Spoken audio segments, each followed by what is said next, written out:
Hey everyone, how's it going? It's Chris from East Brunswick Public Library. We are back with yet another installment of our weekly book review series. This week's episode is sponsored by the Friends of the Library in East Brunswick. They do so much great stuff for our library. They fund all our special events and programs, our museum pass service, even our EB Create Makerspace. So again, thank them for what they do. If you'd like more information about how you can join and support them, you can go online to www.ebpl.org/friends. So anyway, what are we going to talk about this week? You guessed it, pro wrestling memoirs. Why? Because it's a fun topic. Our first book is called Yes by Daniel Bryan. This is kind of a fun story. Daniel Bryan, his whole life's goal was to be a pro wrestler, and he was happy to do it at any level. And this chronicles his improbable rise to becoming the biggest pro wrestling draw in North America. He was just happy wrestling anywhere, but it's kind of interesting because he finds himself on national television in the face of a public company. And it's a story about how he was just happy to be nominated, and here he is, and he's the king of what he does. You should check it out. Our next book is Countdown to Lockdown. It's by Mick Foley, who's a New York Times best-selling author. He has written several books about his career, and I chose this one because it tells a really interesting part of his life.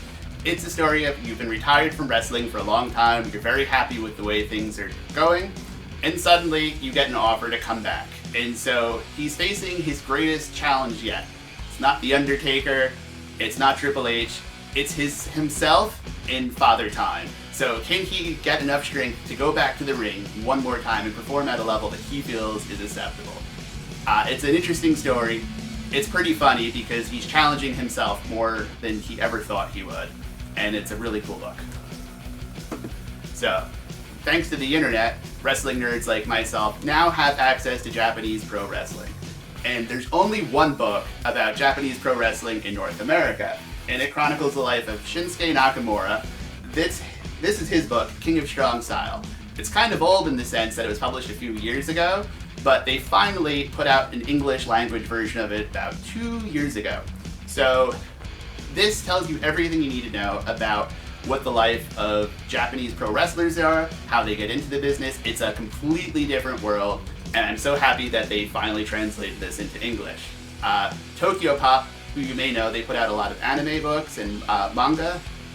They were originally the original publisher of it. You could get it in America, but it was in Japanese, which unfortunately didn't do me much good. So I have a copy somewhere on the shelves here that I was never able to read. But an English language version was a must-buy for me. So it's just really interesting to read because they treat wrestling in Japan completely differently than we do. Our next book is called Hitman. It's the whole life story written by Bret the Hitman Hart. Originally, he had an idea to write his whole memoir over the series of 3 books, but his publisher convinced him you should probably do it in one. So what you get is a giant book. You can't see this, but the font size is really tiny. This book, there is so much information in it. I think this took me 3 weeks to get through, but it chronicles his life, the rise of the WWF. There's a lot of stuff in here, and if you are a wrestling fan or a wrestling historian or just like sports stories, it's a must read. What's also interesting is that a lot of celebrity books, they take shots at their peers. Not only does he do that, but he takes a lot of his, self-criticism in there too. So he pulls no punches, especially for himself. And our last book is called A Lion's Tale, Around the World in Spandex, and it's by Chris Jericho. He's one of the top pro wrestlers in the world. He's transferred over into mainstream success. He's been on TV. You always see him on VH1. This chronicles the early part of his career where he was wrestling all over the world, Canada, Mexico, Japan, and adjusting to living in the deep south of the United States.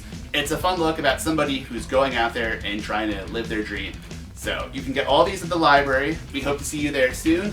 Again, special thanks to this week's sponsor, the Friends of the East Brunswick Library. Look them up online at www.ebpl.org/friends. Thanks, and see you later.